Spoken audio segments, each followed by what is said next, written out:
This is my critical creative reflection for my foundation portfolio. I have all 4 questions on this first slide here, but answer each of them in a different slide. So, the first question is, how does your project use or challenge conventions, and how does it represent social groups or issues? So, in order to use and challenge the conventions, it mostly relies on conventions in video games, things such as NPCs, forests.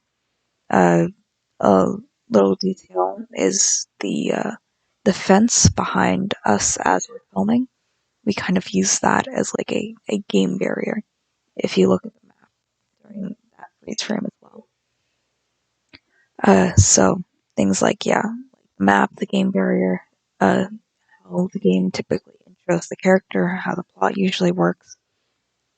All of that is sort of built to play off of common conventions in video games, and as a result, bring that portion of the community closer in. It also uses the conventions of video games to inform characters in their arcs.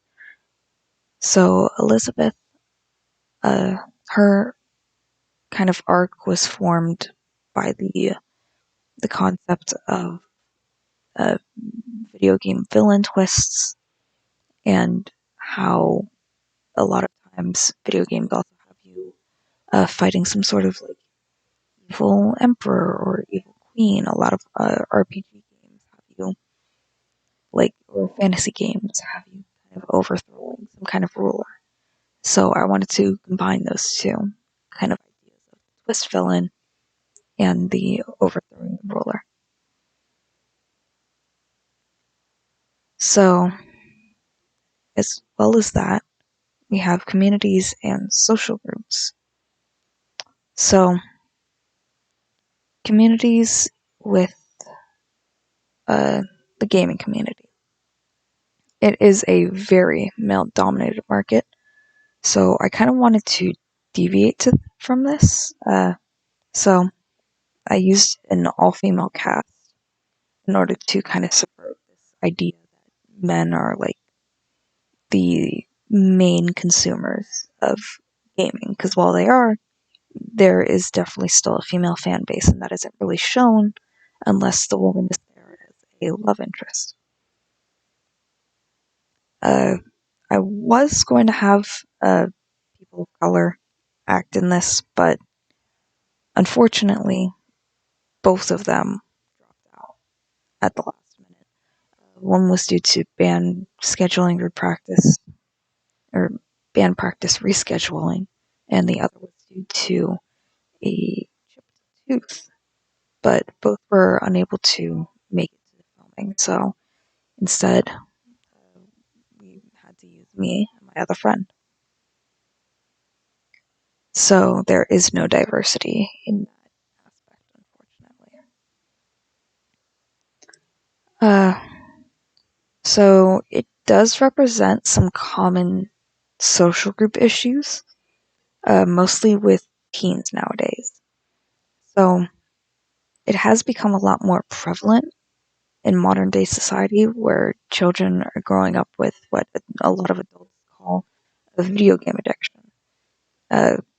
It's usually used as like a sense of escapism, or as a coping mechanism that people tend to rely on nowadays in order to ignore their problems. And I know, because I'm speaking from experience, but it is kind of a big issue in modern day society, I feel like, which is why I kind of wanted to represent that with the character of Lilith. Have her be someone who isn't seeking adventure or fame or glory or any of that. She just plays video games to get away from her problems and away from her responsibilities.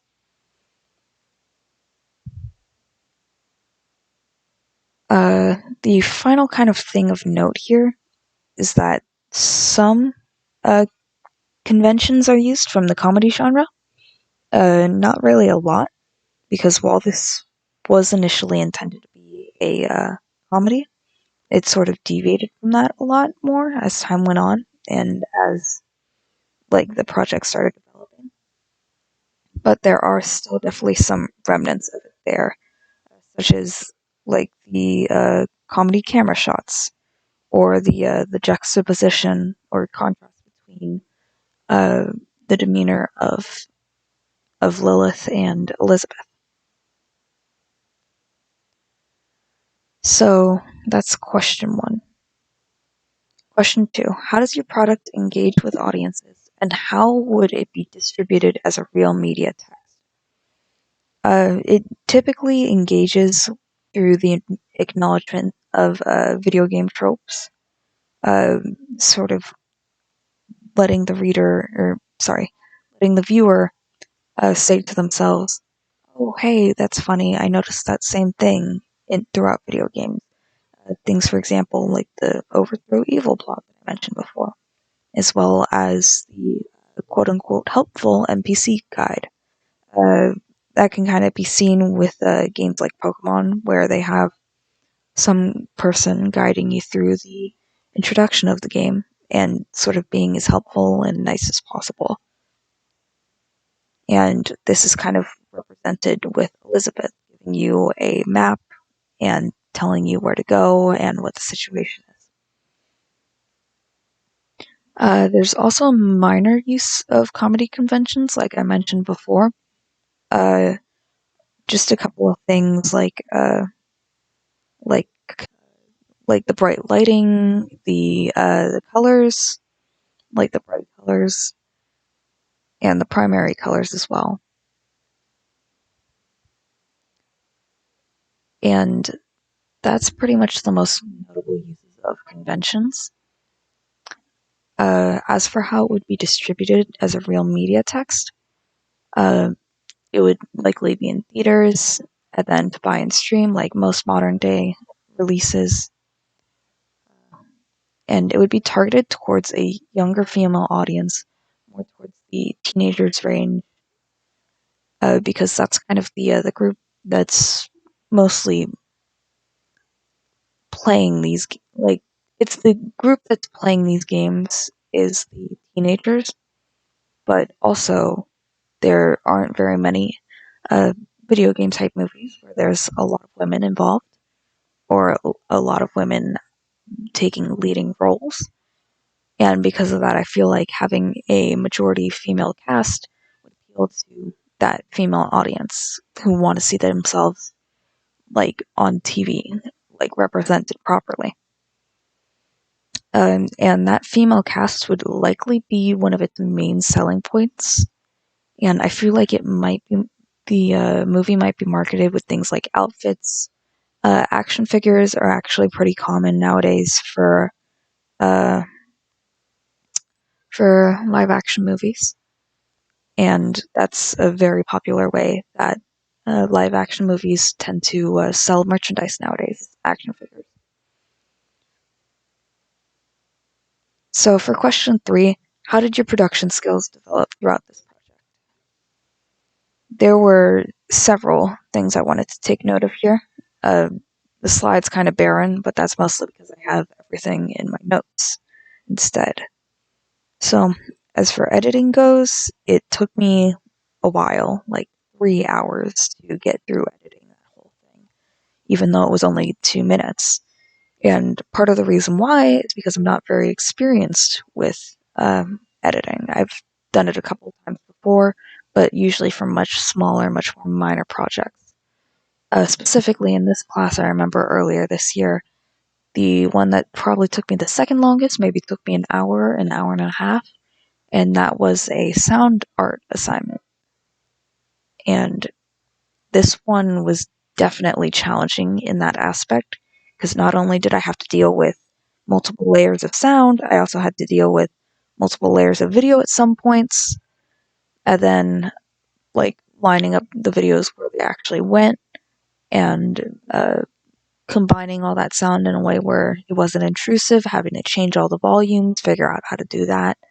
And then there was attempting to get the visual effects to work, which for some of them, it didn't. Like, I tried for a really long time, to figure out if there was any way I could get that electricity crackling on the PC like I wanted to, but I couldn't figure it out. I couldn't find anything, or anything for free at least. They had stock templates that you could buy for $20, but I wasn't about to do that. But yeah, the editing process was really difficult, but I feel like I really learned a lot from it. I definitely used I definitely used a lot more of the different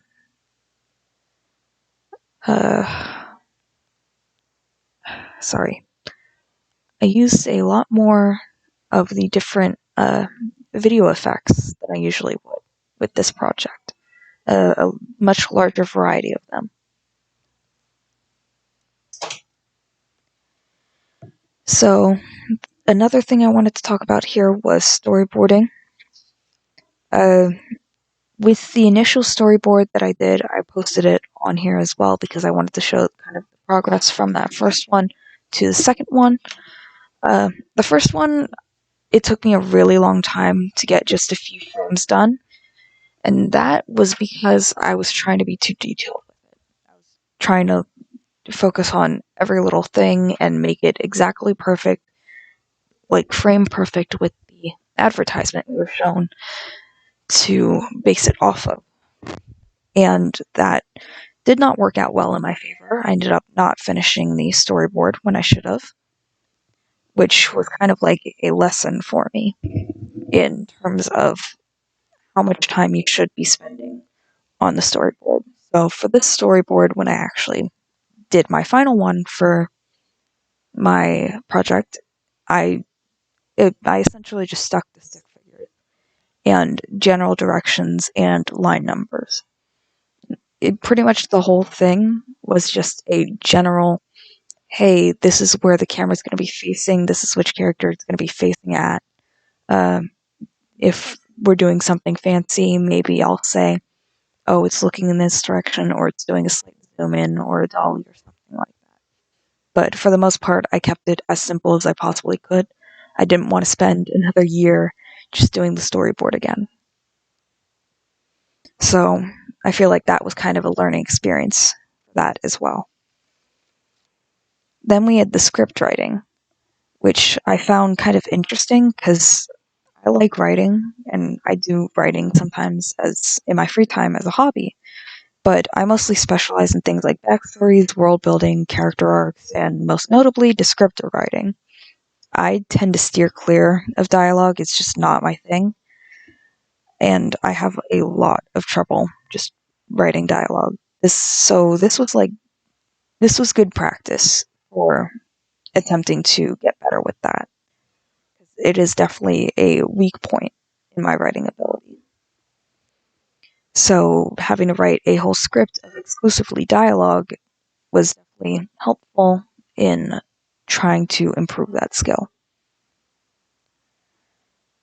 So the next one I have on here is research. And most of the stuff that I do in terms of writing in my free time, I don't do any research for. It's usually all my own world building, all my own magic systems, things like that.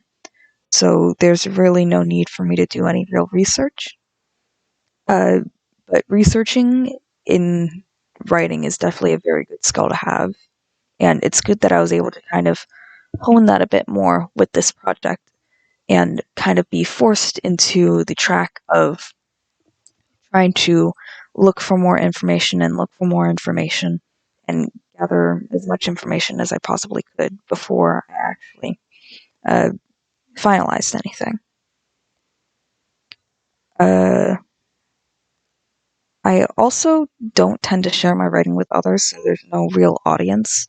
That means that I also don't do research for my audience because I'm not actually writing professionally yet. I'm just writing to improve my skills. And because of that, there is no need to write for an audience. So it was good now having written towards an audience and tried to direct my product at a specific group. So that way I kind of have that experience for in the future when I need to do that again. So the last thing is my ability to use a camera, or kind of my knowledge about a camera. I wasn't able to film this on a proper camera, so I just used my iPhone, and even then, my sister was the one doing most of the filming because she refused to actually have her face in it. So I had to do the acting portion, which I don't really mind too much. But before this year, I knew practically nothing about uh, camera skills. I knew nothing about different shot types, different rules, camera movements. It was just a complete unknown to me. And now I'm able to sit there and create a storyboard and direct someone else on exactly where they should be standing, how they should be holding the camera, where they should be moving the camera to, how they should be walking with the camera. It's been very interesting seeing that kind of develop from nothing to actually knowing what I'm talking about. And then question 4 is how did you integrate technologies, software, hardware, and online in this project? So Lightworks was the editing software I used.